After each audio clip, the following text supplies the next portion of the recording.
aqui nessa série de Efésios, e hoje é a última pregação de Efésios. Eu pensei que o A ia ser maior, mas tudo bem.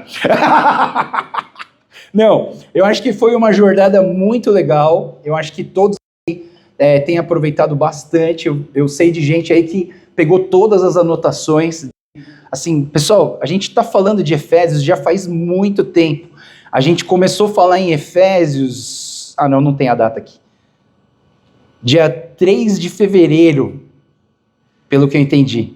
A gente falou sobre o fundamento da igreja, sobre a graça, reconciliação, construindo a igreja, plano de Deus, conhecendo o amor de Cristo, a unidade do corpo, funcionamento da unidade do corpo, a transformação, cópias de Jesus, vivendo o Espírito Santo, casamento em Cristo, filhos e pais, e hoje é a última pregação do livro de Efésios. Então a gente vai finalizar o livro de Efésios hoje, e aí semana que vem a gente vai ter uma pregação especial do pastor João, né? João Hayashi.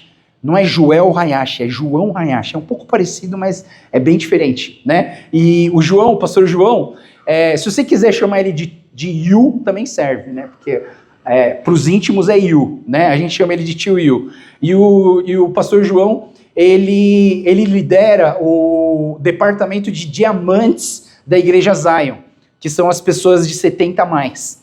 Né? Então, assim, a gente sabe que essa igreja aqui é uma igreja que tem bastante gente dessa faixa etária dos diamantes, que aqui a gente chama de clássicos. Né? Eu acho que os dois nomes são legais. Diamante também é uma coisa linda e eterna e vai ser sempre brilhoso e sempre valoroso. E os clássicos também, nós chamamos de clássicos. Então, ele é um clássico que vai estar aqui trazendo uma palavra muito forte, muito poderosa. Ele já compartilhou um pouco comigo, tenho certeza que Deus vai abençoar muito. Né? Ao mesmo tempo, a gente tem o retiro dos jovens. Então, semana que vem é uma semana bem atípica mesmo. Vai estar um pouco esvaziado, porque os nossos jovens vão estar no retiro, alguns dos nossos líderes vão estar cuidando dos jovens lá no retiro, e vai ficar alguns aqui para estar recebendo o pastor João. Não? Então, se você estiver aqui, por favor, venha, né, para prestigiar o pastor João, que vai estar pregando para a nossa igreja aqui, tá? Então a gente já montou uma outra equipe, o Taquinha vai tocar 3 instrumentos ao mesmo tempo, porque só vai sobrar ele da equipe de louvor, né? Então, vamos orar pelo Taquinha, né, para dar bastante força para ele tocar, cantar, fazer tudo. Mas, graças a Deus, a nossa igreja está bem abastada de gente, já está muita gente querendo servir e abençoar essa igreja, né? Então a gente está muito feliz. Bom, vamos lá então, hoje é a última pregação da carta de Efésios. Eu chamei essa carta de uma carta para nós, porque ela é uma carta escrita para uma igreja que estava sendo construída. Eu acho que tudo a ver para nós da igreja Trini, que temos 8, 9 meses de existência, e essa carta de Efésios, essa construção faz parte de nós também. Nós precisamos dessas informações. E quando a gente fala sobre a igreja, eu sempre gosto de falar sobre a visão da igreja. Tem gente aqui que até decorou já essa frase, né? A visão da nossa igreja é uma igreja de profunda intimidade com Deus, que se manifesta em adoração verdadeira e serviço a Deus e ao próximo. Essa é a nossa visão. O que é a visão? A visão é aquilo que nós queremos alcançar. Nós queremos alcançar que essa igreja seja um lugar onde você venha e você tenha intimidade com Deus, você tenha intimidade com as pessoas. Nós queremos que aqui nessa igreja se manifeste verdadeira adoração, que tenhamos verdadeiros adoradores que adoram a Deus em espírito e em verdade. E que nós queremos também uma igreja de pessoas que servem a Deus e ao próximo. A gente não quer só espectadores. Espectadores são os visitantes. Né? A pessoa que vem aqui, claro, ela nem sabe o que é para fazer, então fica à vontade, né? Se você veio pela primeira vez, né, fica à vontade, esse lugar foi feito para você, né? Mas a gente quer muito que as pessoas estejam servindo, ajudando, né, fazendo essa igreja acontecer. Só que hoje eu vou estender um pouco a visão. Além da visão, eu vou falar da missão. Qual que é a missão da Igreja Trini? A Igreja Trini tem uma missão. E o que seria a missão? Seria o que a gente vai fazer para alcançar essa visão. Isso é a missão. Então a missão, eu gosto de falar que a missão é a minha ação. Entendeu? Missão é a minha ação. Então, qual vai ser a minha ação para alcançar a vida da Trini, que é uma igreja de profunda intimidade com Deus, que se manifesta em adoração verdadeira e serviço a Deus e ao próximo? O que eu vou fazer? Olha só. Essa aqui é a visão, a missão da igreja, a minha ação. Isso aqui não foi construído só por mim. Isso foi construído por 7 famílias juntas, que a gente orou, que a gente começou essa igreja, a gente construiu essa igreja no começo, ou com o joelho no chão, orando, buscando ao Senhor, e a gente trabalhou muito para chegar nessas ações. Quais são as ações? Então aqui na Trini, nossa missão é acolher e amar as pessoas sem preconceito, cultivar o ambiente familiar, buscar uma vida de santidade, cuidar do espiritual, preparar e capacitar o povo santo para realizar a obra de Deus e edificar o corpo de Cristo, desenvolver uma liderança fiel, capacitada e temente a Deus, levar o evangelho até a volta de Cristo, cumprir e equipar para a grande comissão e ter um compromisso com o estudo da Bíblia e a intimidade com Deus nos cultos. Então esses 10 pontos são a missão, é como que as nossas ações como igreja, para a gente alcançar aquela visão. A nossa visão tem 3 pontos: intimidade com Deus, verdadeira adoração e serviço a Deus e ao próximo. Então, depois que a semana que vem é a pregação do pastor João, na próxima semana a gente vai começar uma série chamada A Missão da Igreja Trini. E a gente vai trabalhar esses 10 pontos. Aqui na igreja, nas nossas pregações, a gente vai trabalhar uma por uma, para a gente poder captar e pegar para nós a ideia de que essas ações da missão, elas vão ser realizadas por nós aqui na Igreja Trini. Então, o nosso desafio da próxima série de pregação vai ser trabalhar a missão da Igreja Trini. Só que a gente ainda... São sempre 3 coisas muito importantes. Quando você vai conhecer uma igreja, tem gente aqui que está conhecendo as igrejas. Essa aqui, quando você vai conhecer uma igreja ela precisa ter uma visão, a igreja precisa ter uma missão, como ela faz para alcançar a visão, e a igreja também precisa ter os seus valores. O que são os valores? Na verdade, quando a gente fala sobre os valores de uma igreja, a gente fala sobre a cultura da igreja. Sabe o que é cultura, pessoal? Ontem eu fui jantar na casa de uma família aqui da igreja, e assim que você entra na casa deles, você tira o tênis. E aí você entra e você fica descalço ou de meia na casa deles.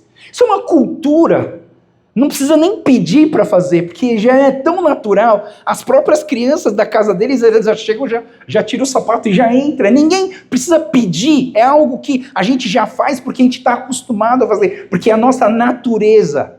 Você entende? Eu sei que na cultura japonesa a gente nunca pega um hashi e enfia o hashi assim no gohan, não é verdade? Tem umas superstições assim, mas assim, é uma cultura. A gente não costuma fazer isso, a não ser que você não seja dessa cultura. E aí você vai lá, pega o hashi e crau, enfia no gohan assim. Aí vem um japonês e fala assim, né? Por quê? Porque para eles tem uma conotação, uma conotação de algo ruim com aquela ação. A cultura é algo, pessoal, que vai acontecer na nossa igreja naturalmente. Aqui na Trini, eu vou falar, e os valores, eles não são muitos, mas são valores, são assim, pontos importantes que essa igreja vai respirar essas ações. Então, quais são os valores da Igreja Trini? Comprometimento com o discipulado. Nós queremos uma igreja onde 100% dos membros dessa igreja estejam em discipulado. Mas para isso, eu e a Dé, a gente está assim, com vários grupos de discípulos, porque a gente está formando discípulos para que esses discípulos formem outros discípulos. Eu sei que você quer participar de um discipulado, mas eu estou pedindo, por favor, tenha um pouquinho de paciência, porque a gente está preparando uma leva de discípulos que eles vão discipular outras pessoas. Então a gente está aí nessa fase de preparar líderes de discipulado para multiplicar. Outro valor da igreja é o compromisso com a visão do reino de Deus nos princípios bíblicos. Nós queremos conhecer mais da palavra. Nós queremos viver a palavra de Deus. Então nós temos um compromisso com a visão do reino de Deus nos princípios.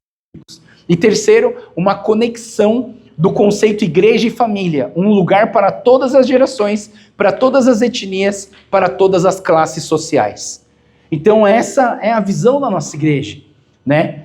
Tem mais um aqui, mas eu não sei o que aconteceu. Ficou bem pequenininho. Também não entendi o que aconteceu. Mas eu vou ler para vocês na lupa, tá? Tá aqui, ó. Parece que foi escrito à mão.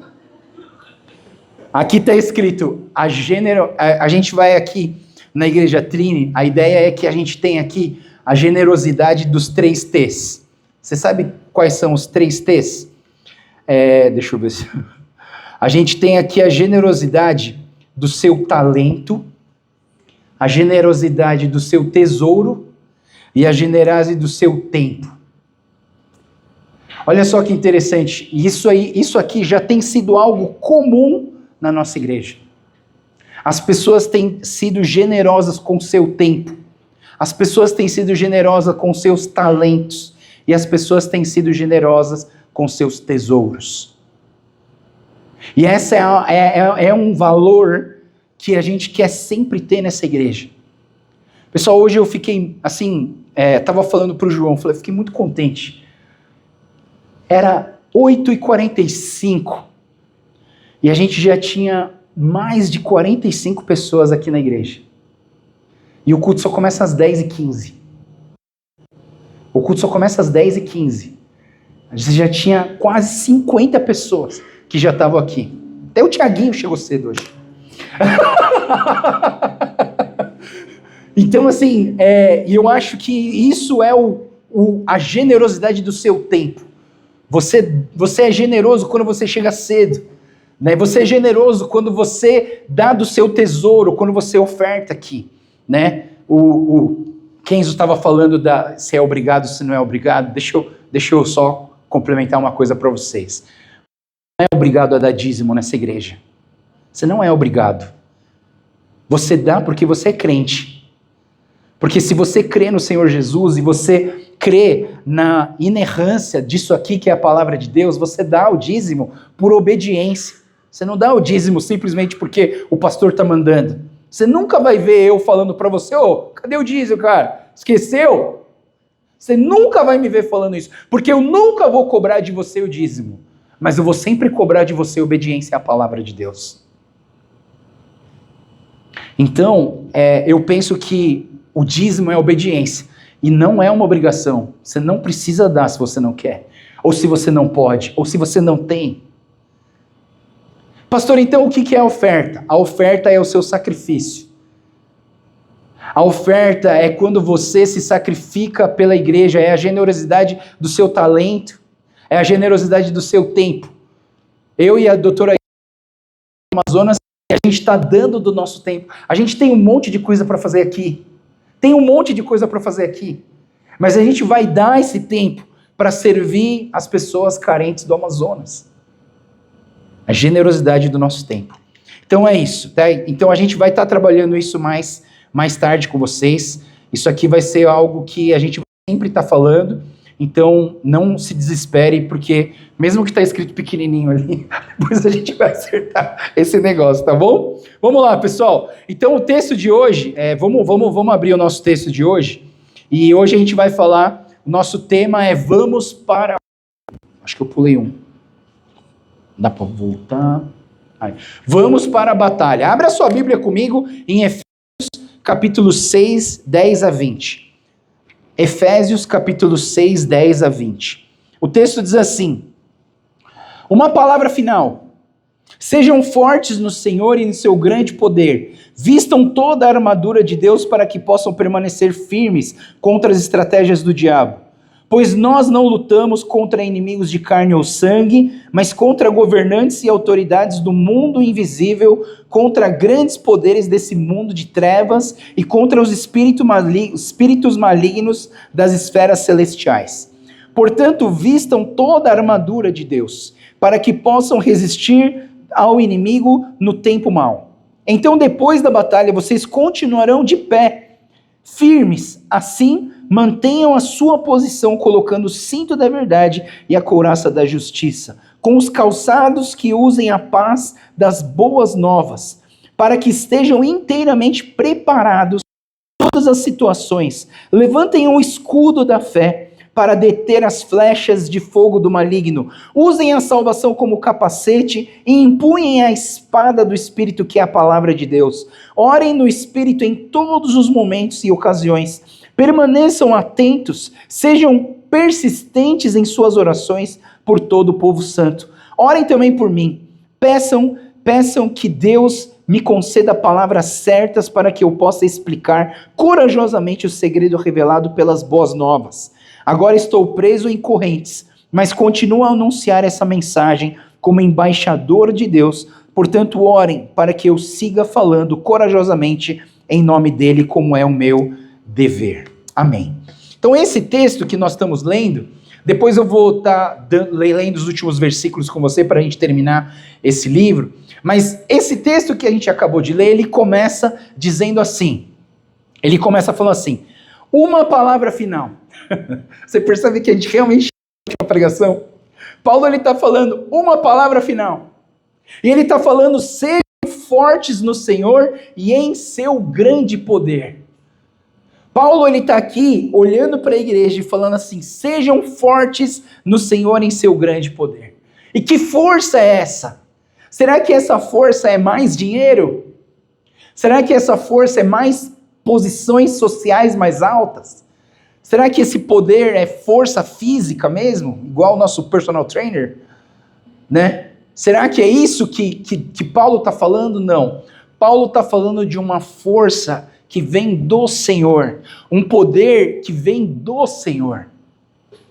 E uma história que eu vou usar um pouquinho aqui hoje, mas que ela tem tudo a ver com isso, é a história de Davi e Golias. Davi, ele era pequenininho, ele era um garoto, ele era um menino magrinho, cuidador de ovelhas. E ele ia lutar com um cara gigante, de 3 metros de altura, forte, todo equipado, com muitas armas. Como que um menino, um rapaz novinho, magrinho, ia ganhar de um cara grandão desse? Pelo poder do Senhor.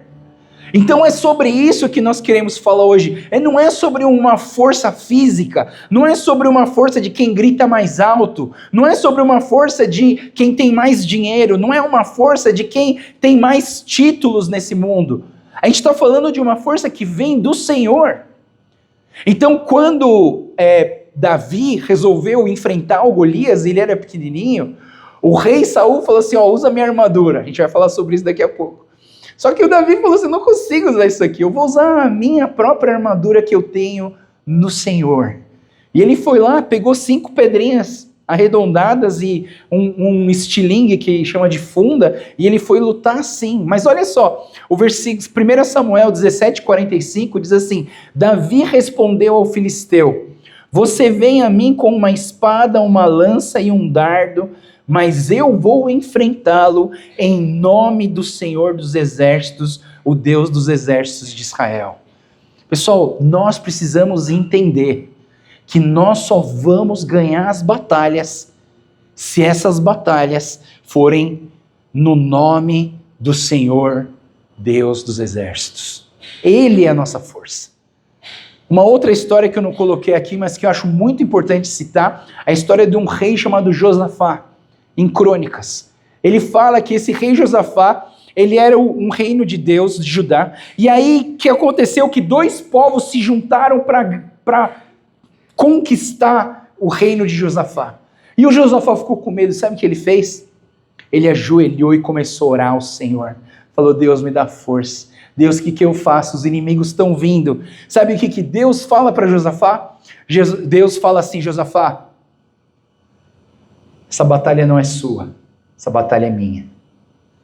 E nós não entendemos isso. Nós não entendemos as nossas batalhas, porque a gente acha que a gente precisa vencer as batalhas.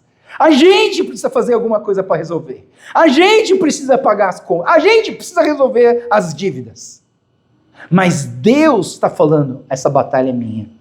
E não é que ele está falando que a batalha é dele, e aí você vai sentar no sofá tomando Guaraná e assistindo Netflix. Não. Você tem que fazer a sua parte, senão Deus não vai fazer a dele. Deus não vai fazer a dele. Você precisa fazer a sua parte. Então, a batalha que nós estamos falando vem de uma força que vem do Senhor. Teve um outro personagem da Bíblia onde Deus chegou para ele e falou assim: você precisa ser forte, você precisa ser corajoso. Era um camarada chamado Josué. Josué ia conquistar a terra de Canaã, e ali você tinha uma muralha gigantesca que estava atrapalhando para ele conseguir alcançar essa batalha. E aí Deus olha para Josué, um cara fraquinho, ele tinha crescido junto com Moisés, e Moisés era um cara grande, um cara que fazia milagre, que abriu o mar vermelho, mas o Josué não tinha realizado nada ainda, mas ele andava junto, e ele foi escolhido para ser o líder. E o que aconteceu? Deus chega para Josué e fala: Josué, seja forte, corajoso, não tenha medo e não desanime, pois o Senhor é o seu Deus, está com você por onde você andar. Olha para a pessoa que está do seu lado e fala assim: Deus está com você, a batalha é dele, confia nele. Amém, amém. Pessoal, a palavra de hoje, Efésios está falando, essa aqui é a última palavra, a palavra final. Seja forte, encontre o poder de Deus na sua vida. Lá em 1 João, capítulo 4, versículo 4, sois de Deus, e já os tende vencidos, porque maior é o que está em nós do que o que está no mundo.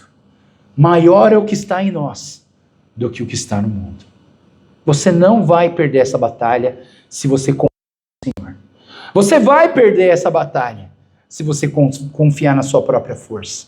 Você precisa confiar no Senhor. Então é isso que o texto de hoje vai trazer para nós. Ele está falando assim: minha palavra final para você como igreja é: confia no Senhor, que a batalha é do Senhor, seja forte, seja corajoso, viva o poder de Deus e você vai sair vitorioso dessa. Vamos voltar para o texto. O texto em Efésios ele diz assim: vistam a armadura de Deus para que possam permanecer firmes contra estratégias do diabo, pois nós não lutamos contra inimigos de carne ou sangue, mas contra governantes e autoridades do mundo invisível, contra grandes poderes desse mundo de trevas e contra os espíritos malignos nas esferas celestiais. Portanto, vistam toda a armadura de Deus para que possam resistir ao inimigo no tempo mau, no tempo do mal, e então, depois da batalha, vocês continuarão de pé e firmes. Pessoal, a grande diferença de quem tem Deus e de quem não tem Deus é essa, é o final. É o resultado da batalha. Por quê? Porque batalhas todo mundo enfrenta, certo? Dificuldade todo mundo enfrenta. Doença todo mundo enfrenta. Perda todo mundo enfrenta. Bater o carro todo mundo enfrenta. Dificuldades todo mundo enfrenta. Pessoas ruins perseguindo a gente, todo mundo enfrenta. Dívidas, problema financeiro, todo mundo enfrenta. A questão é, como que eu vou ficar depois que isso passar? E aí a palavra de Deus está falando: vistam toda a armadura de Deus, porque se você confiar no Senhor, se você permanecer no Senhor, a palavra diz: vocês continuarão em pé e firmes. Então nossa vida é uma batalha espiritual. A nossa vida é uma batalha espiritual todos os dias. Pessoal, todos os dias da nossa vida é uma batalha espiritual. Existe uma linha teológica que a gente fala que é a linha da batalha espiritual, né? Mas assim, eles falam tanto de batalha espiritual que parece que as pessoas não conseguem nem mais ver Jesus, eles só vê o diabo. Ó, o diabo dali, ó, o diabo ali, ó, o diabo ali, o diabo tá aqui, essa marca é do diabo, essa cara é do diabo. Esse caso é tudo do diabo, daí você fica assim, como eu não consigo nem viver. Parece uma paranoia da batalha espiritual. Eu não quero que vocês vivam numa paranoia da batalha espiritual. Hoje eu quero que você saia daqui posicionado como vitorioso no reino de Deus. Eu quero que você entenda que essa batalha espiritual que a gente tem não é contra a pessoa que está do seu lado. A nossa batalha não é contra o nosso cônjuge. A nossa batalha não é contra as pessoas que querem fazer mal. Não, a nossa batalha é contra os inimigos no mundo invisível, contra grandes poderes desse mundo de trevas, os espíritos malignos nas esferas celestiais. A gente não consegue enxergar, e daqui a pouco eu já vou mostrar isso para vocês. Existe uma batalha que agora, mas a nossa equipe de intercessão está orando por vocês, para que vocês não sejam atacados pelo inimigo. E a gente tem, essa igreja já começou com uma equipe de intercessão, porque a gente está orando pela vida de vocês constantemente. A gente tem a sala, o Jardim da Oração. Se você quiser receber uma oração, vai lá, a gente vai orar por você, mas a gente também está tendo uma equipe de intercessão que está orando pela sua vida, porque está acontecendo uma batalha espiritual. Olha só, lá em 2 Timóteo, capítulo 4, versículo 17 e 18, diz assim: mas o Senhor permaneceu ao meu lado e me deu forças para que eu pudesse anunciar as boas novas plenamente, a fim de que todos os gentios as ouvissem. E ele me livrou, olha só, Deus presente, ele me livrou da boca do leão. Sim, o Senhor me livrará de todo ataque maligno e me levará em segurança para o seu reino celestial. A Deus seja a glória para todos sempre. Amém. Quando nós pregamos o evangelho, quando nós estamos fazendo a obra do Senhor, o inimigo quer atrapalhar. Pessoal, a matemática é lógica, certo? Se nós estamos agradando a Deus, nós estamos desagradando a quem? O diabo. Agora, se a sua vida não incomoda o diabo, deixa eu dizer para vocês, é melhor você repensar a sua vida com Deus. Um crente que busca o Senhor, uma pessoa que busca o Senhor, está tendo problema sempre. Está tendo ataques do inimigo sempre. Por quê? Porque quando você agrada a Deus, você desagrada o inimigo. É uma matemática lógica. Eu assim, aqui na igreja, quando eu fico pensando assim, nossa, está tudo dando certo. Nossa, não tem problema nenhum essa igreja. Nossa, está tudo maravilhoso, não tem problema nenhum, não tem dificuldade nenhuma. Eu fico com medo. Meu Deus, será que eu estou agradando o diabo? O bicho não está bravo? Eu quero ele bravo comigo. Porque eu estou agradando a Deus. Então a gente precisa. Então hoje é o dia da gente pensar nessa batalha espiritual. E aí a Bíblia fala sobre uma tal da armadura de Deus. Né? Que armadura é essa? E eu quero falar sobre essa armadura de Deus. Ele diz assim: vistam toda a armadura de Deus, para que possam resistir ao inimigo no tempo do mal. E então, depois da batalha, continuarão de pé e firmes. E aí o texto, ele traz uma chave, é um ponto, eu acho que ele é até mais importante do que você ter a armadura de Deus. Se você já é crente há muitos anos, você sabe quais são as 6 peças da armadura de Deus. É o capacete da salvação, é a couraça da justiça, é o cinto da verdade, é o calçado da preparação do evangelho da paz, é a espada do Espírito e escudo da fé. A gente sabe quais são as peças da armadura. Mas eu acho, pessoal, mais importante do que você entender a armadura, não vai funcionar, essa armadura não vai funcionar se você não entender essa frase do texto de Efésios. O texto de Efésios diz assim: mantenham a sua posição. Mantenham a sua posição. Igreja, se vocês não mantiverem a sua posição no lugar certo, não adianta ter armadura. Porque a armadura não vai resolver o problema se a gente não estiver no lugar certo, posicionado, na postura certa. E eu queria falar um pouco sobre essa postura, sobre essa posição. A palavra diz: mantenham a sua posição. E aí, alguns domingos atrás, a minha tia, a pastora Luísa, ela veio pregar aqui. E quando a minha tia veio pregar, ela citou esse versículo de Efésios também. Nós estamos familiarizados com Efésios. O texto diz assim: pois ele nos ressuscitou com Cristo e nos fez sentar com ele nos domínios celestiais, porque agora estamos em Cristo Jesus. Que domínio celestial é esse? E aí a minha tia falou assim, esse domínio celestial é o terceiro céu. E aí a gente falou assim, aí, assim como diz os adolescentes, bugou a nossa cabeça. Bugou a nossa cabeça. Que terceiro céu é esse, pastor? Um monte de gente me perguntou, pastor, que é esse terceiro céu, Deus? Eu não estou entendendo, que terceiro céu é esse?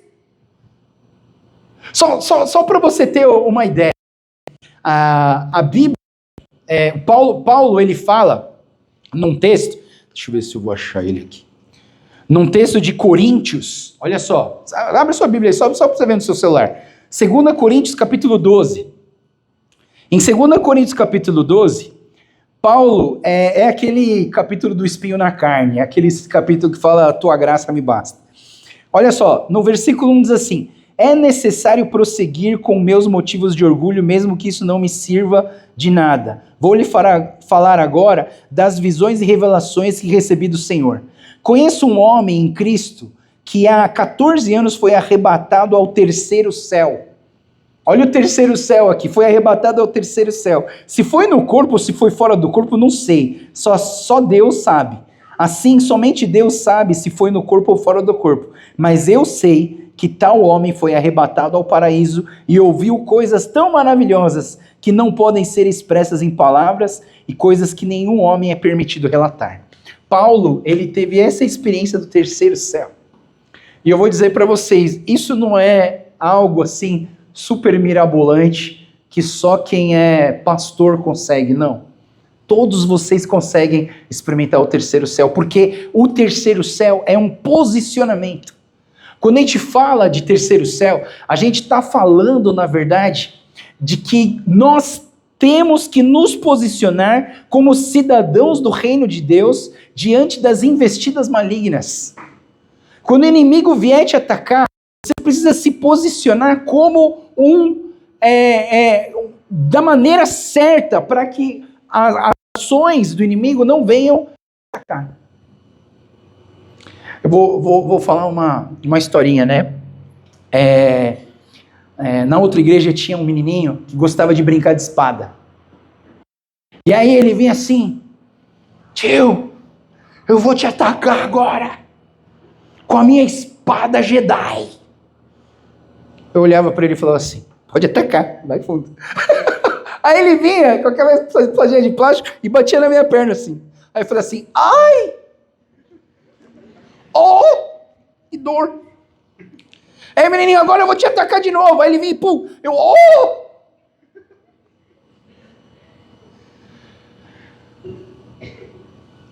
O que eu estou falando para vocês, na verdade, é que muitas vezes é a gente que faz o diabo ficar grande. Ele não é tão grande assim. Sabe como que você faz para o diabo ficar grande? Você fica assistindo filme de terror, você fica assistindo filme de exorcista, você fica com medo do diabo, e aí sabe o que você está fazendo? Você está deixando ele grande, porque na verdade, não se compara, não existe uma batalha entre Deus e o diabo. Deus é muito maior. Deus é infinitamente maior. Só que às vezes a gente dá muito crédito para ele. E a gente acha que ele é um bichão que vai matar a gente, vai pegar a gente. Não vai, pessoal. Quem tem que ter medo do diabo é quem não tem Deus na sua vida. Porque se você tem Deus na sua vida, você não precisa ter medo do diabo. O que o João, 1 João 4,4 diz? Maior é o que está em nós do que aquele que está no mundo. Mas não é maior, é muito maior. Só que você fica com medo dele. Você fica com medo de, ai, eu tô com sede, mas eu tenho que ir até a cozinha, tá tudo escuro. Ai, se aparecer o diabo. Fala, sério. Se posiciona.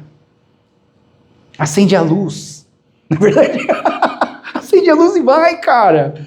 Mas é isso, batalha espiritual é isso, acende a luz e vai. A luz é Deus nas nossas vidas. A gente fica muito tempo na escuridão, mas você não precisa ficar na escuridão. E nós precisamos nos posicionar, entendendo que Deus tem algo maior para nós. Deixa eu falar esse negócio de terceiro céu. Para a gente entender o terceiro céu, a gente precisa entender os outros dois céus, certo? Então deixa eu explicar para vocês. O que é o primeiro céu? O primeiro céu é o que tem do nosso céu azul para baixo. A gente vai correr, a gente vai trabalhar, a gente vai fazer compra. O que a nossa vida aqui a gente tá no primeiro céu. Isso aqui é o primeiro céu, é o mundo físico. É o nosso corre, né? A gente vem, faz as coisas, tal, arruma a cadeira, né? Eu acho muito lindo nessa igreja quando fala, acabou o culto. Quando eu pisco, todas as cadeiras já estão na parede. Falei, meu Deus do céu, como é tão rápido?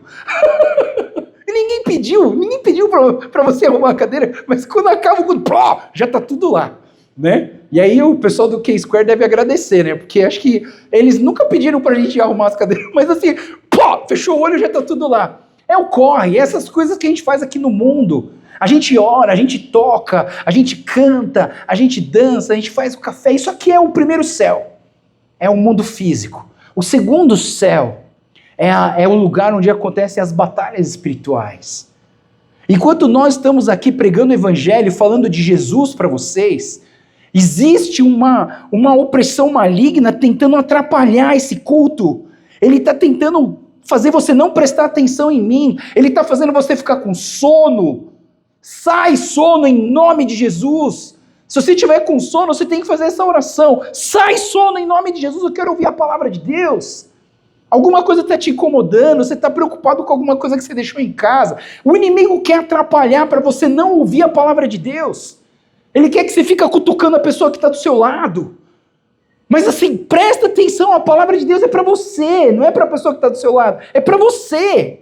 Mas a gente fica aqui deixando o inimigo fica querendo atrapalhar, pessoal. É o mundo espiritual. Quando a gente fala desses inimigos no mundo espiritual, que a nossa luta não é contra a carne ou sangue, mas contra os principados e potestades, é isso aqui. Existe uma batalha espiritual, a gente tem que orar. Missões é batalha espiritual. Eu e a doutora Yunis, a gente vai estar lá servindo os ribeirinhos, os venezuelanos lá de Manaus. Eu peço para vocês orarem por nós. Lembra de nós durante a semana. Lembra de orar pelos nossos jovens que vão estar no retiro, né? Lembra de orar pelas pessoas que vão aqui para o culto. Vamos fazer uma oração intercessória um pelo outro nessa semana. Combinado? A gente vai orar um pelo outro. Não deixa de orar por esses motivos. Deus quer e a gente vai cobrir um ao outro. E essa cobertura de oração é para proteger essas pessoas. Deus, protege os meus irmãos que estão se organizando para o acampamento em nome de Jesus. Dá força para os líderes que vão pregar nesse retiro, para eles serem bênção. É uma luta que a gente não vê, é uma luta invisível. Mas aí tem o terceiro céu. Pastor, o que é esse terceiro céu? Terceiro céu é do trono de Deus. O terceiro céu é o lugar onde Jesus está assentado em vitória. Ali no terceiro céu não tem mais briga. Sabe por que não tem mais briga? Porque terceiro céu, Deus já venceu, é as regiões eternas. E na eternidade a gente sabe que o nosso Deus já venceu. O nosso Deus, ele está assentado em lugares mais altos do que os nossos, mais altos até do que o segundo céu. O terceiro céu é o lugar de vitória, é o lugar de conquista, é o lugar de eternidade. Você que entregou a sua vida para Jesus, você que um dia reconheceu, não, eu reconheço que Jesus é o meu Senhor e meu Salvador, você já pode acessar o terceiro céu, você pode ficar no terceiro céu, você pode se posicionar no terceiro céu e falar assim, eu já sou vitorioso, eu já sou salvo. Eu não preciso ficar tão preocupado com as batalhas espirituais, porque eu já estou no terceiro céu. Você sabe que eu fico pensando, às vezes, o ideal, pessoal, é você viver o primeiro céu posicionado no terceiro céu. Você não precisa ficar... Essa batalha do segundo céu não é para você. Essa batalha do segundo céu é os anjos que estão protegendo a gente, a ação de Deus para proteger a gente, nos livrando das dificuldades, nos livrando dos acidentes. Lê o Salmo 121, o Salmo 121 ele fala, eleva os meus olhos para os montes, de onde me virá o socorro? O socorro vem do Senhor que criou o céu e a terra. E o último versículo do Salmo 121, ele diz assim, Deus, protege na minha saída, protege na minha chegada. Todo dia que você sair de casa, você devia falar assim, Deus, me protege agora nessa saída. E quando você voltar para casa, me protege na minha volta. Você vive o primeiro céu, mas você se posiciona no terceiro céu. Você não está aqui, você está lá, na área de vitória. Eu sou vitorioso, eu tenho a santidade, eu sou justificado pelo Senhor. E quando você está no terceiro céu, você é aquele adulto brincando de espada com o menininho. O menininho vai te dar uma espadada, você vai fazer assim. Vou mostrar. Ai! Você entende, pessoal? Não dói mais em você. Porque você está vivendo o terceiro céu, você já está vivendo o campo da vitória, você já tem a vitória, você é mais que vencedor. Você já tem a vida eterna. Só que a gente fica aqui brigando no segundo céu e a gente fica lutando no primeiro céu. Mas se nós nos posicionarmos no terceiro céu, a coisa vai ficar mais fácil. E Colossenses capítulo 3, versículo 1 a 3, ele vai dizer assim: portanto, se já ressuscitastes com Cristo, buscai as coisas lá do alto, lá de cima, onde Cristo está sentado à destra de Deus. Pensai nas coisas que são lá de cima, e não nas coisas que são da terra, porque já estás mortos, e a vossa vida está escondida com Cristo em Deus. Então, se você entregou sua vida para Jesus, você morreu para o pecado. E você renasceu, ressuscitou em Cristo Jesus. É isso que é o batismo. É a morte para o pecado. É a nova vida com Cristo Jesus. Então, o que eu estou falando de terceiro céu é uma questão de postura. Posicione no terceiro céu. Diga assim: eu sou vitorioso, eu sou mais que vencedor. Eu já tenho a vida eterna. Eu tenho a vitória em Cristo Jesus, porque a batalha não é minha, a minha batalha é do Senhor. É claro que no primeiro céu você vai ter que pagar conta. É claro que no primeiro céu vai vir os boletos. É claro que no primeiro céu às vezes você vai ficar doente. Mas posicione o seu coração lá em cima. A gente acabou de cantar: não caminhamos pelo que vemos, o que nos move é o que nós cremos. Nação santa somos a igreja Trine, vivemos por fé, estamos de pé. Posicione nas regiões celestiais do terceiro céu. Viva em vitória. Sabe, pessoal, eu acho que a postura de cada pessoa fala um pouquinho de quem é quem, né? Tem aquelas pessoas que andam assim, não?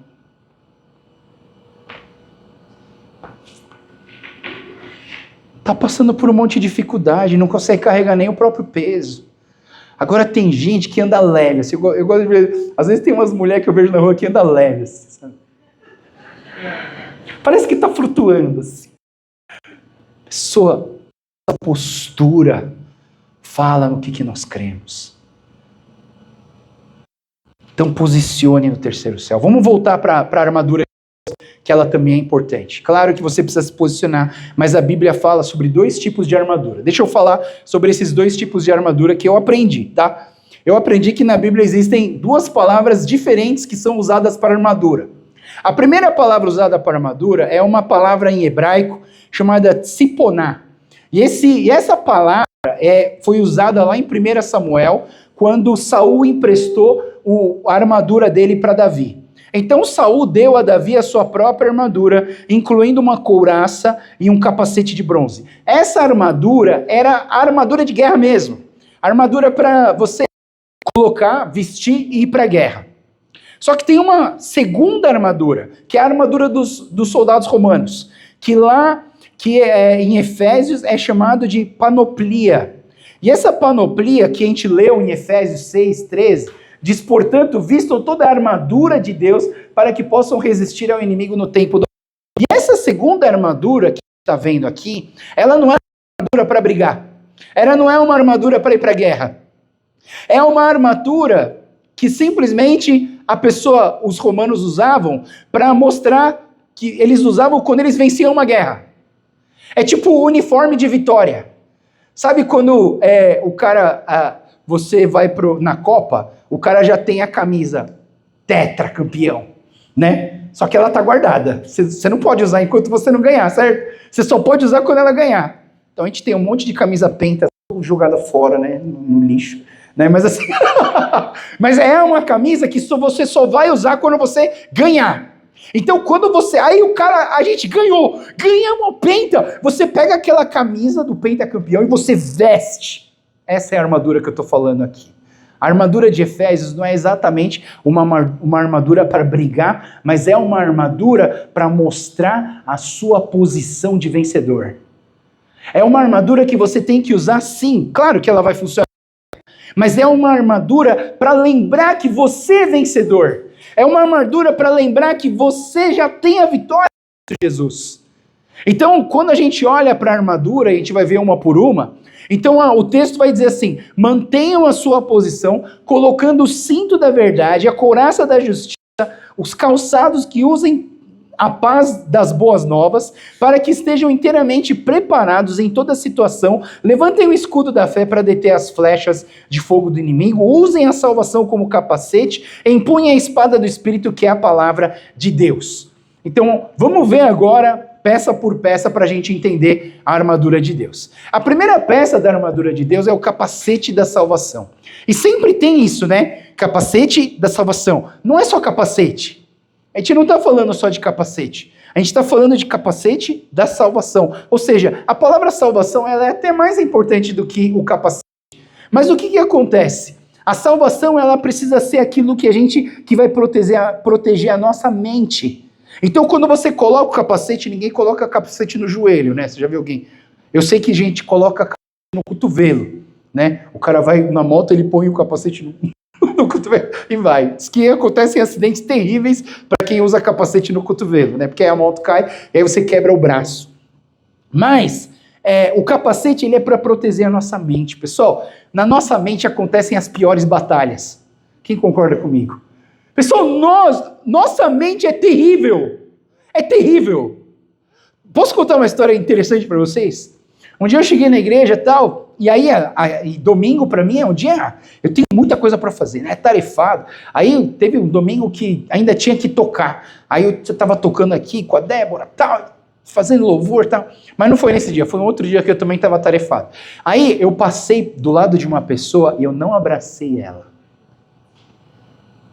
Aí o que passou na cabeça dessa pessoa? Ela falou assim: o pastor tá bravo comigo. Ele não me abraçou, ele sempre me abraça.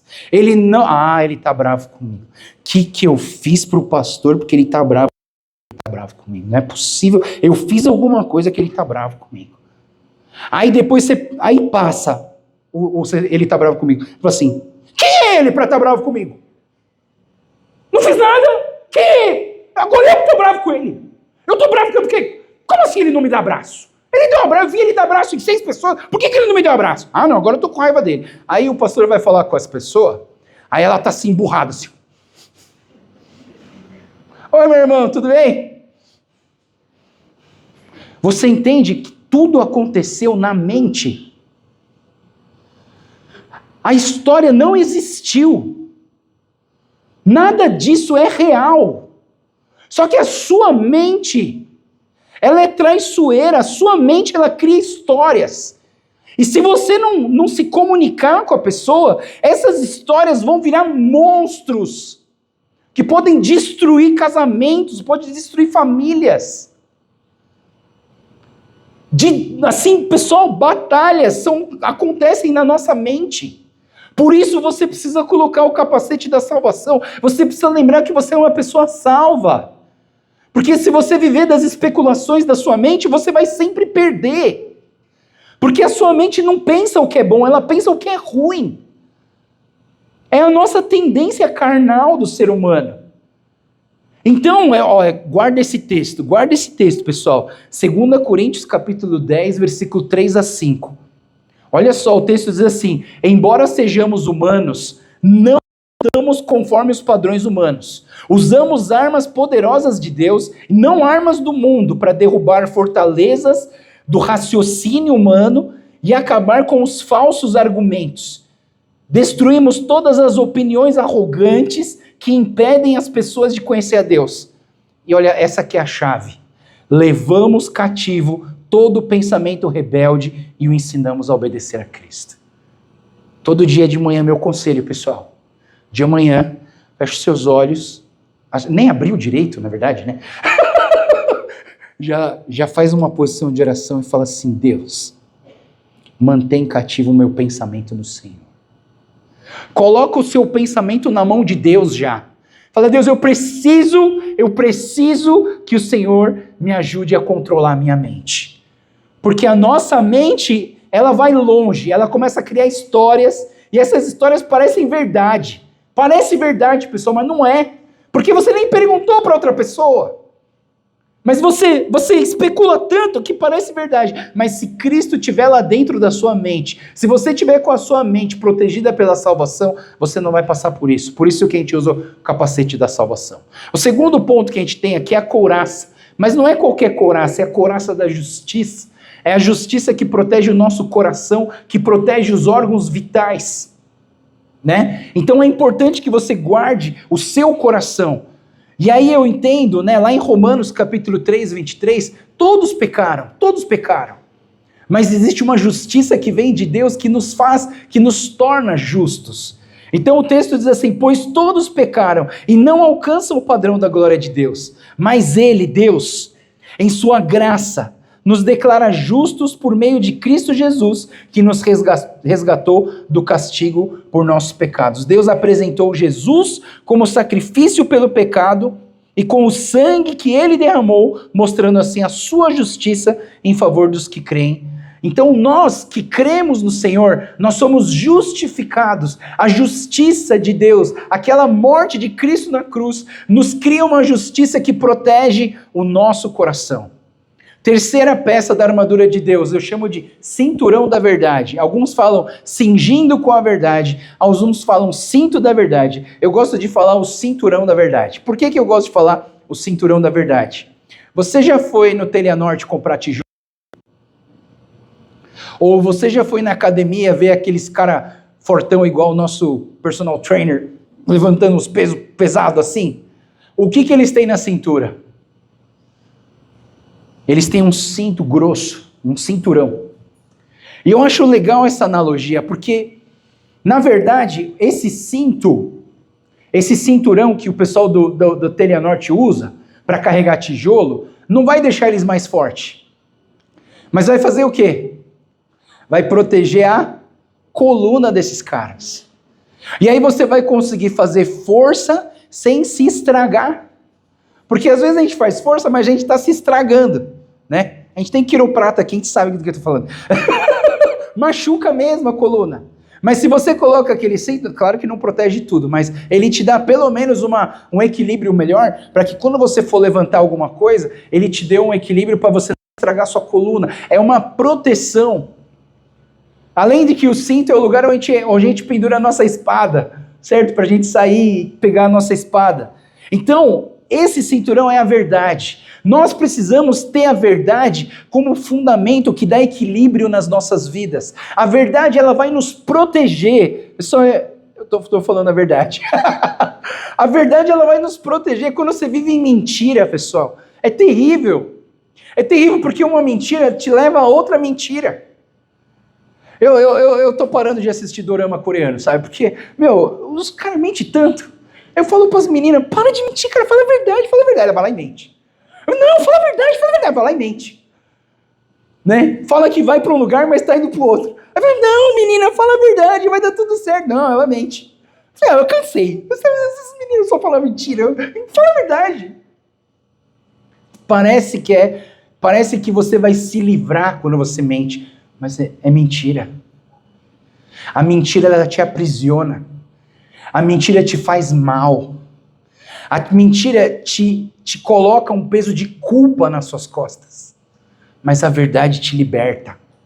Jesus disse isso em João 8, 31 e 32. Jesus disse aos judeus que creram nele: vocês são verdadeiramente meus discípulos se permanecerem fiéis aos meus ensinamentos. Então conhecerão a verdade e a verdade os libertará. Fala a verdade, mesmo que doa, mesmo que seja difícil. A verdade, ela vai te libertar e ela vai proteger a tua coluna, vai proteger aquilo que te sustenta todos os dias. Use a verdade. O quarto parte da armadura é o calçado do evangelho. E o calçado do evangelho, na verdade, eu gosto muito desse versículo que está lá em Isaías 52. O versículo diz assim: como são belos sobre os montes os pés do mensageiro que traz boas novas de paz e salvação, que Deus de Israel reina. E aí eu vi, na verdade eu conheci esse versículo, estava numa camiseta de um grupo missionário. Estava escrito: quão belos são os pés daqueles que anunciam as boas novas do Senhor. E a ideia é que em todo lugar que a gente vai, a gente deixe uma marca no Evangelho de Cristo. A gente leve. Lembra que Deus falou para Abraão: Abraão, todo lugar que pisar a planta do seu pé será teu.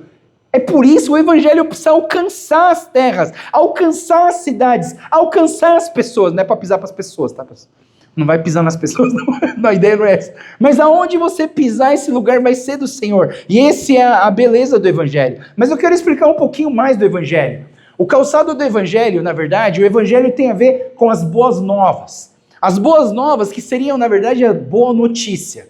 E eu gosto muito de explicar, e assim, é um dos textos mais claros sobre a base do Evangelho. Lá em Coríntios, né, então, em 1 Coríntios 15, 1-4, vai dizer assim: agora, irmãos, quero lembrá-los das boas novas que lhes anunciei anteriormente. Vocês as receberam nelas e permanecem firmes. São essas boas novas que os salvam. Se continuarem a crer na mensagem, como lhes anunciei, a sua fé é inútil. Eu lhes transmiti o que era mais importante e o que também me foi transmitido. Cristo morreu por nossos pecados, como dizem as Escrituras. Ele foi sepultado e ressuscitou no terceiro dia, como dizem as Escrituras. Esse é o Evangelho, essas são as boas novas. Jesus morreu por nós. Jesus cumpriu a sua missão para nos salvar. A próxima peça da armadura é o escudo da fé, né? O escudo da fé, na verdade, a gente tem que entender que o cristão vai precisar de fé todos os dias. Você precisa acreditar que Deus é real. Às vezes a gente tem dificuldade de acreditar que Deus é real. Mas não tem problema, pessoal. Não é pecado você ter dúvida se Deus existe. Não é pecado. Mas lute por ter fé. Se você não tem fé, pede fé que Ele te dá. Está escrito lá em Tiago. Se você precisa de fé, pede que Ele te dá. Deus quer te dar fé e Ele quer que você viva nessa fé. E aí, lá em Romanos, diz assim: essa é a palavra da fé, que pregamos, a saber, se com a sua boca confessares o Senhor Jesus em seu coração e crerdes que Deus ressuscitou dos mortos, será salvo. Como que você faz para ser salvo em Cristo Jesus? Você precisa crer, você precisa ter fé. Se você ainda não aceitou Jesus no seu coração, se você ainda não entregou sua vida para Jesus, hoje você vai ter a oportunidade de entregar sua vida para Jesus. Mas olha só, quando a gente fala do escudo, o escudo também, claro, ele vai ter que proteger o nosso coração. O escudo, ele precisa proteger o nosso coração. E uma coisa que eu penso, que eu oro para Deus, é para que Deus me dê um coração antiaderente. Sabe o que é um coração antiaderente? Sabe aquela sua panela que o ovo não gruda? Né? Que as panelas velhas, o ovo gruda tudo lá e fica tudo sujo, né? Mas tem aquelas panelas novas, né? Que você compra assim, não precisa nem pôr óleo, nem pôr óleo. Você taca o ovo lá, faz assim, a tapioca nem gruda. Fica assim, aí você já joga para cima assim, né? Eu oro para que Deus te dê um coração antiaderente. Em que sentido do coração antiaderente? Uma das coisas que fala sobre o escudo é que o escudo, ele protege a gente das flechas inflamadas do inimigo. O texto diz assim: para deter as flechas de fogo do maligno. E flecha de fogo vem todos os dias. Você sabe o que é uma flecha de fogo? Sabe o que é uma flecha de fogo? É quando você acorda e alguém vira para você e fala assim: cadê meu café? Vai fazer, você não tem mão. Né? Ou você acorda, aí a pessoa vira para você e fala assim: seu cabelo está desarrumado. Aí aquela frasezinha, ela vem como uma flecha no seu coração, e se ela penetrar em você, ela te faz ficar mal. Aí você fala assim: meu, perdi o dia, acabou meu dia, porque me falaram algo que doeu. No trabalho isso acontece direto. Pessoas vêm com grosseria para você, pessoas vêm te atacar, funcionários vêm te processar, são flechas inflamadas, o inimigo está querendo te atacar, ele está querendo mexer com você, ele está querendo acabar com a sua alegria, ele está querendo acabar com o seu ânimo de buscar o Senhor. Mas se você tiver um coração antiaderente, sabe o que você vai fazer? A flecha vem, sabe o que você vai fazer? Você vai fazer assim, ó. Ela não vai penetrar em você, ela não vai atingir o teu coração. Nós precisamos buscar um coração antiaderente. Como que a gente faz isso? O escudo da fé. No Salmo 91, 9 a 10, diz assim: se você se refugiar no Senhor, se fizer do teu Altíssimo seu abrigo, nenhum mal o atingirá, nenhuma praga aproximará da tua casa. Pessoal, por que você não se refugia no Senhor? Por que você não se guarda no Senhor? Por que você fica tentando lutar com as suas próprias forças? Por que você fica tentando resolver as coisas da sua própria racionalidade? Se coloca no refúgio do Senhor. Se coloca na proteção do Senhor. E Deus vai cuidar do resto. Eu estava falando com a minha psicóloga, que eu faço terapia toda semana. E eu falei para ela assim, para minha psicóloga, eu falei, eu não sei porquê, eu não gostava de nadar. Eu gosto de fazer exercício, eu gosto de fazer esportes e tal, mas eu não gostava de nadar, porque eu achava nadar um negócio muito monótono. É muito chato você ficar contando lajotas e ficar ouvindo a sua respiração. Era muito chato nadar. Só que do ano passado para cá, que eu tenho passado por vários problemas, eu comecei a nadar. E a natação começou a se tornar uma coisa boa para mim. Aí eu falei para ela assim, eu estou fugindo na natação. Ela falou, não, você não está fugindo, você está se abrigando na natação. Uma coisa interessante, quando você nada, você não escuta mais nada. E parece que não tem muito tempo de pensar muita coisa também. Se você pensar, você se afoga. E aí aquilo ali meio que se tornou para mim um abrigo. Eu vou nadar porque quando eu nado, parece que as coisas meio que desligam, e aí eu estou nadando e eu não penso muito em outras coisas. Só que eu estou nadando na piscina externa a 9 graus de temperatura. E essa semana eu me arrependi. Quando eu entrei na água, eu falei, Jesus, o que eu estou fazendo aqui? Aí eu falei, caiu na água para se molhar, né? Já está lá. Aí eu mergulhei. Quando eu mergulhei assim, parecia que queimava o meu rosto de tão gelado que estava a água. Aí eu só dei 20 chegadas, daí eu estou fazendo 40 chegadas, mas eu fiz só 20 chegadas, e falei, chega, eu não aguento mais. Aí fui embora. Mas que você tenha um refúgio no Senhor. Encontre um refúgio no Senhor. Se abrigue no Senhor. Procure um lugar onde você fala assim, meio que se desliga e entra na presença de Deus, que Deus vai te abençoar. A última peça da armadura que a gente tem aqui registrado é a espada do Espírito. E a espada do Espírito, o texto diz assim, empunhem a espada do Espírito, que é a palavra de Deus. E nós precisamos entender essa palavra, ela é muito importante.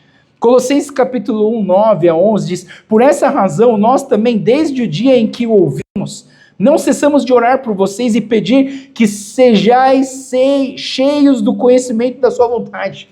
Como que a gente consegue o conhecimento? Pela palavra de Deus. E toda a sabedoria e inteligência espiritual para que possais andar diante do Senhor, agradando em tudo e frutificando em toda boa obra, crescendo no conhecimento de Deus, fortalecidos em todo o poder segundo a força da sua glória. Nós precisamos de ter conhecimento da palavra, nós precisamos saber manejar bem a palavra de Deus.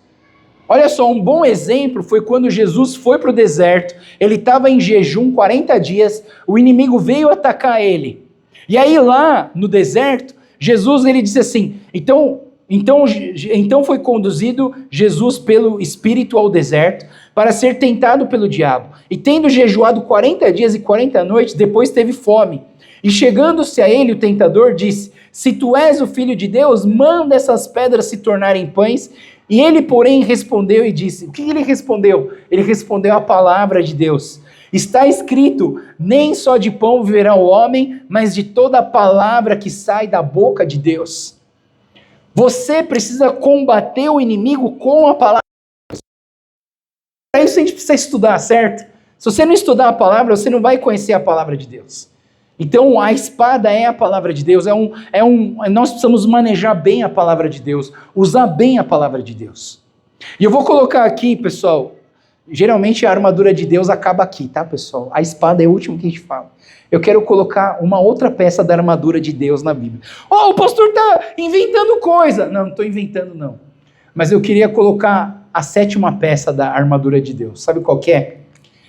É as joelheiras da oração. Esse aqui foi eu que inventei, desculpa, pessoal.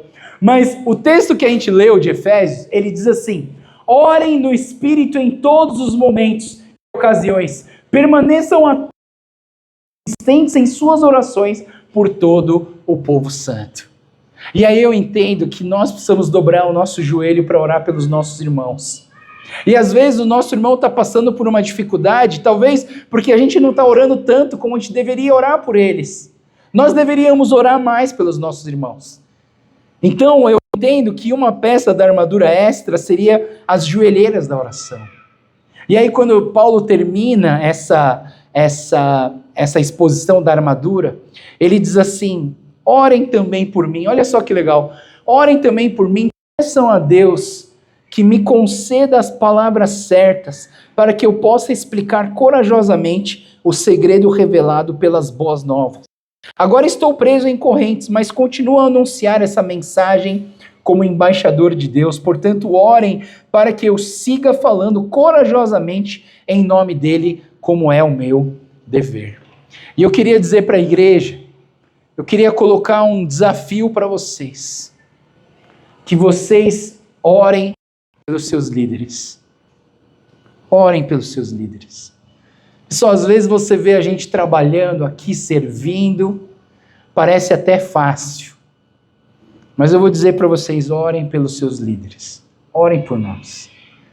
A vida ministerial, ela tem muitas responsabilidades.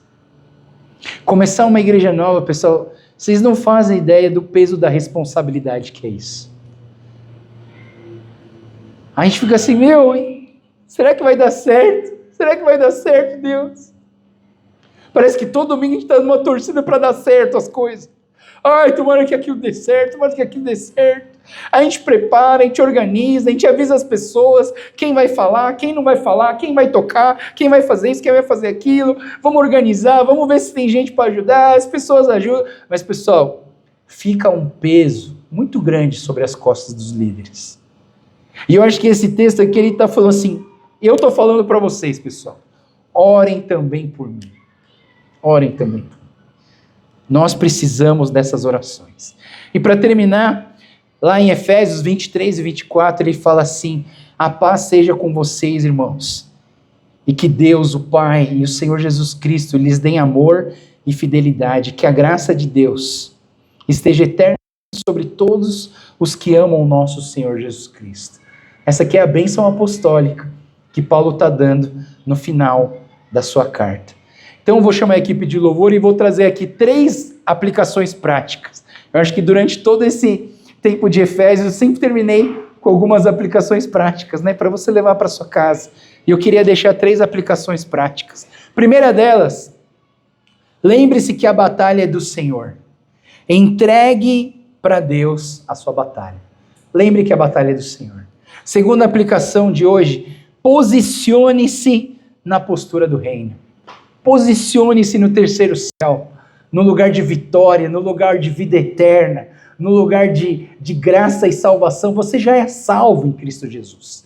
Se você tem Jesus no coração, você já está salvo. E última aplicação prática que eu deixo para vocês, última aplicação é ora que melhora. Ora que melhora.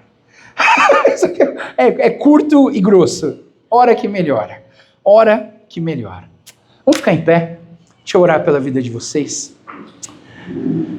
Senhor Deus, muito obrigado, Pai, por essa longa jornada do livro de Efésios que nós terminamos hoje. Obrigado, Pai, porque até aqui o Senhor esteve conosco. Obrigado pela Tua presença, pela Tua palavra. Obrigado porque o Senhor tem nos edificado e nos fortalecido como igreja. Quero louvar o Teu santo nome e Te agradecer por tudo que o Senhor é nas nossas vidas. E obrigado, Pai, pelas batalhas da nossa vida. Porque se nós estamos tendo batalhas, é porque o inimigo está bravo com a gente. Mas eu tenho certeza que o Senhor está feliz conosco. Então nós queremos te agradar, Senhor. Nós queremos fazer tudo para honrar e glorificar o teu nome. Por isso, nos ajuda a usar essa armadura de Deus. O capacete da salvação, a couraça da justiça, o cinturão da verdade, os calçados da preparação do evangelho, o escudo da fé e a espada que é a palavra de Deus. E que nós possamos ter essas joelheiras da oração também, para estar orando pelos nossos irmãos, intercedendo pelos nossos irmãos, intercedendo pelos nossos líderes. Obrigado, Deus, pela tua presença nesse lugar. Nós te louvamos e te agradecemos, Pai, em nome de Jesus. Amém. E eu queria orar mais uma vez com vocês. Feche seus olhos mais uma vez. E eu queria orar por você, que talvez você nunca entregou sua vida para Jesus. E talvez hoje você foi tocado e Deus falou com você, e você quer entregar sua vida para Jesus. Você quer reconhecer esse Jesus como Senhor e Salvador da sua vida. Então, se você quer reconhecer, se você nunca fez isso, você quer fazer pela primeira vez, você quer entregar sua vida para Jesus, eu quero orar por você. Então, levanta a sua mão se você quer aceitar, você quer ter esse Jesus. Amém? Amém? Mais alguém? Amém? Amém? Amém. Muito bem. Então, pode abaixar o seu braço, e eu vou fazer uma oração, e você vai repetir essa oração comigo.